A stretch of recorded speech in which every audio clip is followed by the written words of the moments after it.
Maya had always thought of herself as a calm and reasonable person, someone who could handle stress without falling apart, but everything changed on the evening she felt her first strange headache. It started as a tiny pulse behind her left eye, light, almost polite, as if asking for permission to become worse. She brushed it off at first, thinking it was because she had spent too many hours in front of her computer. She rubbed her temples, stretched her neck, drank some water, and told herself she just needed a good night's sleep. But as the minutes passed, that little pulse grew stronger and sharper, turning into a fierce, stabbing pain that made her stop whatever she was doing and close her eyes. Maya tried to stay calm, but something about this pain felt different. She had had headaches before, normal ones that showed up after long days or stressful deadlines, but this one felt like a warning, like her body was trying to tell her something important, something she didn't want to hear. By midnight, she was sitting on the floor of her bedroom, leaning against the wall, breathing slowly as she tried to fight back her rising panic. She told herself it was just tension, maybe dehydration, maybe too much caffeine. She listed every rational explanation she could think of, but none of them made her feel better. Instead, her imagination, usually a source of creativity and curiosity, turned into a wild machine, producing worst-case scenarios she didn't want to imagine. What if it was something serious? What if this wasn't an ordinary headache at all? What if it was the beginning of something dangerous, something life-changing? The more she tried to stop these thoughts, the louder they became. But even then, even while fear was squeezing her chest and her breath felt unsteady, Maya still refused to entertain one idea: going to a doctor. The thought of sitting in a clinic, waiting for a diagnosis, hearing the words, "something is wrong," that terrified her more than the pain itself. She had always been like that. Ever since she was young, she avoided doctors as if they were the beginning of bad news. The smell of clinics, the quiet hallways, the thick files, the serious faces, none of it brought her comfort. She preferred not knowing. She preferred hoping everything would resolve on its own, even if it meant suffering through uncertainty. That first night, she wrapped herself in her blanket and told herself she would feel better in the morning. She tried to fall asleep, but the throbbing continued, steady and persistent, as if it refused to let her rest. She checked the time again and again, hoping the hours would move faster. She tried warm compresses, peppermint oil, deep breathing, anything she could do without leaving her room. Finally, sometime before dawn, the pain softened enough for her to drift into a restless sleep. When she woke up, sunlight was spilling into her room, and for a moment she believed everything was fine. The headache was gone. Her fear faded instantly, replaced by relief so deep that she almost laughed. "See," she whispered to herself. "It was nothing." She made breakfast, opened her laptop, and pretended the night before had never happened. But deep inside her chest, buried under her temporary relief, a small seed of worry remained. Because even though the pain disappeared that morning, it had left something behind, something invisible, something she didn't want to acknowledge, the fear that it would return. And the worst part was, Maya already knew it would. She just didn't know when. For nearly a week after the first incident, Maya convinced herself that everything was normal. She woke up early, went to work, smiled at her coworkers, answered emails, and pretended that the strange headache had been nothing more than exhaustion. Every time the memory of that night tried to surface, she pushed it away with the same practiced thought: it was just stress, nothing more. And for a while, she actually believed it. But on Friday afternoon, while she was finishing a report at her desk, the pain returned, sharper, quicker, angrier than before. It felt like a cold needle sliding behind her eye, followed by a wave of pressure that made her vision blur for a moment. She froze in her chair. Her hands began to shake. She blinked hard, hoping it was some trick of the light, but the pain only tightened, pulsing with a slow and terrifying rhythm. Her breath quickened, and before she could stop herself, her mind began to spiral. What if this was something serious? What if the first headache had been a warning, and this one was the real beginning of something dangerous? She remembered stories she had heard online, dramatic posts about rare conditions, sudden medical emergencies, symptoms people ignored until it was too late. The more she tried to block out these thoughts, the more vivid they became. She pressed her fingers against her forehead, trying to massage away the pain, but it didn't help. The office around her was loud, phones ringing, keyboards clattering, people talking, but she felt alone inside a bubble of fear. She stood up, hoping movement would help, but the room tilted slightly, and she had to grab the edge of her desk to steady herself. "Not again," she whispered, her voice trembling. "Please, not again." She slipped into the break room, pretending she needed more coffee, though she knew caffeine was the last thing she should have. She splashed cold water on her face and looked at herself in the mirror above the sink. Her reflection startled her. Her skin looked pale, her eyes tired and tense, and the expression on her face was one she barely recognized. Fear, raw and unfiltered. Maya took a deep breath, trying to steady her heartbeat. She reminded herself of every logical explanation. She had worked too much, she hadn't slept well, she had been under pressure for weeks. But somehow, logic didn't feel strong enough to silence the fear. She returned to her desk and sat down slowly. The pain sat inside her head like a coiled spring, tight and heavy, threatening to snap at any moment. She tried to continue working, typing one sentence at a time, but each pulse of pain made her flinch. She couldn't ignore it anymore. Not like last time. Not when it felt worse. By the time she finished her shift and walked outside, the sky was turning orange with sunset. She hoped the fresh air would help, but instead the pain seemed to settle deeper, as if it had roots. She stood on the sidewalk, closing her eyes, breathing slowly, waiting for the headache to ease. But it didn't. It only stayed, silent, heavy, patient. And with every passing minute, Maya felt her fear grow. She knew what she should do. Everyone would say the same thing. Go to the doctor. Make sure everything is okay. Don't take risks. But the thought of stepping inside a clinic still filled her with dread. It wasn't just fear of illness, it was fear of answers. Fear of hearing something she wasn't ready for. Fear of losing control over her own story. And so, once again, she chose avoidance. She went home, closed the curtains, lay down in the dark, and waited for the pain to pass. Hours went by. The headache faded slowly, almost reluctantly, like a shadow retreating when the sun rises. When it finally disappeared, she felt relief, but mixed with something much heavier. This time, the fear didn't fade with the pain. It stayed. And deep inside, Maya knew the truth she didn't want to admit. The headaches were coming back. And next time, she might not be able to ignore them. For the next several days, Maya lived in a state of constant alertness, as if her mind had become a radar searching for the slightest signal of pain. Every small sensation made her stop and hold her breath.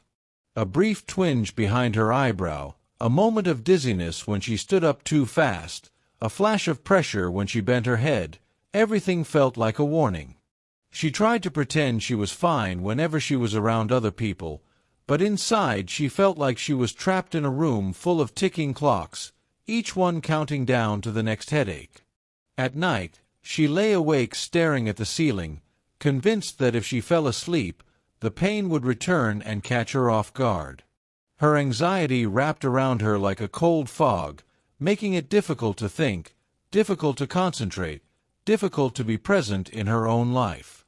She stopped making plans, avoided phone calls, and drifted through her days as if she were only half there. Even simple tasks felt overwhelming: answering an email, cooking dinner, choosing what to wear. Her mind was too busy scanning for danger. On Wednesday morning, as she sat at her breakfast table with a cup of tea she wasn't actually drinking, she felt the familiar tension creeping up the back of her neck.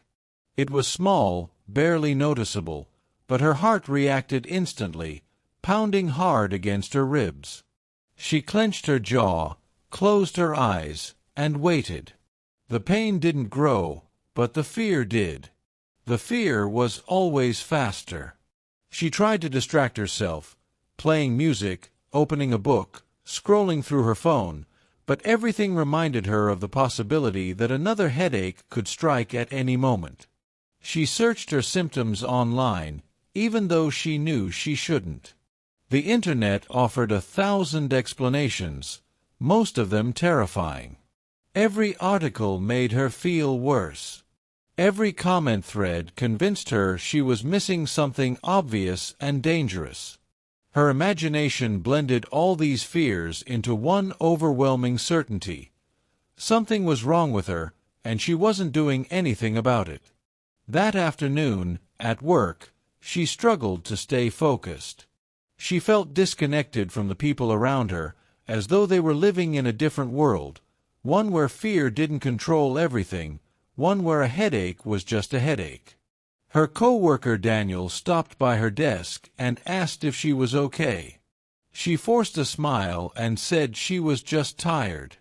But the look he gave her told her he didn't believe it. She looked away quickly, hoping he would leave before the pressure in her temples grew stronger. When she finally got home that evening, she collapsed onto the couch as if she had run a marathon. Her mind wouldn't quiet down. She kept replaying the last few days, the moments of pain, the panic, the helplessness. She wondered how long she could keep living like this, trapped between fear of the headaches and fear of the doctor. She felt stuck, suspended in this terrifying in-between. As the evening grew darker, she curled up under a blanket and tried to breathe slowly. She told herself she was safe, that nothing bad was happening right now, that fear was only a feeling, not a prophecy. But her body didn't believe her. Her muscles stayed tense. Her heartbeat stayed fast. And deep inside her chest, the fear sat like a stone, heavy and immovable. She knew she couldn't go on like this forever. She knew something had to change. But the idea of taking action, of facing her fear, felt like standing at the edge of a cliff, staring into a darkness she couldn't see the bottom of. She whispered to herself, "I'm okay. I'm okay. I'm okay," hoping the words would somehow become true. But as the night stretched on and the silence grew louder, Maya realized something she had never admitted before. The fear was no longer just a part of her life. It was controlling it. And if she didn't find a way to face it soon, it would swallow everything. By the time Saturday arrived, Maya felt like she was living inside her own shadow, moving through the world but never really touching it. She woke up with a heavy feeling in her chest, the kind that made her wonder if something bad was already happening before she even opened her eyes. She lay still for a long time, afraid that any movement might trigger another headache. Her thoughts were slow, foggy, and wrapped in worry. She finally forced herself to sit up, but the moment she did, a faint spark of pain flickered at the base of her skull. It wasn't strong, not even close to the headaches she'd had before, but it didn't need to be. The fear rushed through her instantly, cold and sharp, tightening her throat and making her stomach twist. She pressed her hand to her forehead, holding her breath as if doing so might stop the pain from spreading. For a moment, everything was quiet, too quiet. Then the familiar pulse returned, slow and threatening. That was all it took to break her. She burst into tears, the kind of tears she couldn't control or hide.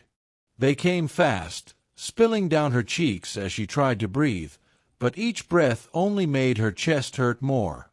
She felt small, fragile, like she was made of glass and the world was too heavy for her. She slid off the edge of her bed and sat on the floor with her hands over her face. The room felt too tight, as if the walls were slowly closing in. She was exhausted, mentally, emotionally, physically, tired of the fear, tired of the guessing, tired of pretending she was okay. She knew she couldn't keep living like this. She knew something needed to change. But the fear of going to the doctor was still there, stubborn and powerful. It wasn't rational, and she knew that. She knew millions of people went to doctors every day, got answers, got reassurance, got help. But every time she imagined herself sitting in that cold room with bright lights and medical charts, her heart began to race. Every time she imagined a doctor's serious expression or the quiet pause before delivering news, she felt like she was suffocating. She wiped her face with shaking hands and tried to stand, but her knees felt weak. She walked slowly to the kitchen and poured herself a glass of water, though her hands trembled so much she nearly spilled it.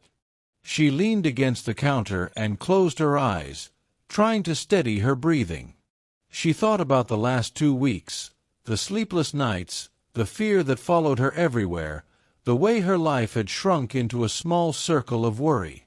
She thought about all the moments she had missed, all the conversations she had only half listened to, all the parts of her life she had pushed aside because she was too busy being afraid. And then, suddenly, a new thought cut through the noise. I can't live like this anymore. It wasn't loud. It wasn't dramatic. But it was clear. Clearer than anything she had felt in days. She didn't want to be controlled by fear anymore. She didn't want to keep guessing, keep imagining the worst, keep waiting for pain to strike. She wanted her life back, even if it meant doing the one thing she had avoided for years. Slowly, she walked to the living room and sat on the edge of the couch, staring at her phone on the coffee table. Her hands were shaking again, but this time, not from panic, more from anticipation. She reached for the phone, hesitated, then pulled her hand back. She did this 3 times. Each time, she felt her courage slip away. She took a deep breath, telling herself she didn't have to feel brave to take action. She just had to do it. One small step. One call. One appointment. She closed her eyes, exhaled slowly, and whispered, "Please let this be the right decision." Then, with trembling fingers, she picked up her phone. She opened the contact list, scrolled down, and pressed on the clinic number she had saved months ago but never used. Her thumb hovered over the call button. And then she pressed it. When Maya heard the first ring on the other end of the phone, she nearly hung up. Her hand shook so badly she had to grip the device with both hands just to keep it steady. But before she could change her mind, a calm voice answered, "Good morning, Greenview Clinic. How can I help you?" For a moment she couldn't speak. Her throat tightened, her breath caught, and her thoughts collided into one tangled mess. She managed to force the words out. "Hi. I need to schedule an appointment." The receptionist asked a few simple questions, her name, her symptoms, her availability, but each question felt like a small victory, a step forward she had avoided for far too long. By the time the call ended, her appointment was booked for that same afternoon. She set her phone down and stared at it, stunned. The fear was still there, But so was something else, something she hadn't felt in weeks. Relief. Her anxiety tried to convince her she had made a mistake, that going to the doctor would only confirm her worst fears, but another part of her, the exhausted, brave part, knew she had finally done the right thing. The hours until the appointment dragged by like slow-moving clouds. She paced around her apartment, checked the time every few minutes, rehearsed what she would say, and imagined every possible outcome. Her mind still played tricks on her, but the decision was made. And that decision felt like a small flame of courage burning inside her. When she finally walked into the clinic, her chest tightened. The bright lights, the quiet hallway, the smell of antiseptic, they all triggered the same, familiar fear. But this time, she kept walking. She checked in at the front desk and took a seat. Her leg bounced nervously, her hands twisted together, and she felt the urge to run, but she stayed. When the nurse called her name, she followed. And when the doctor entered the room, she braced herself.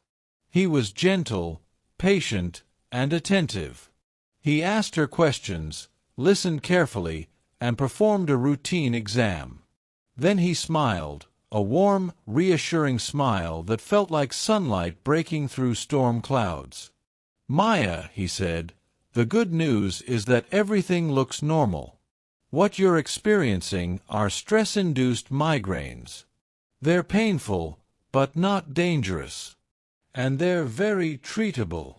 She blinked, unsure she heard him correctly. Normal, treatable, not dangerous. For a moment she didn't move. Then the tension she had been carrying for weeks cracked open, and she exhaled a long, shaky breath she didn't realize she'd been holding.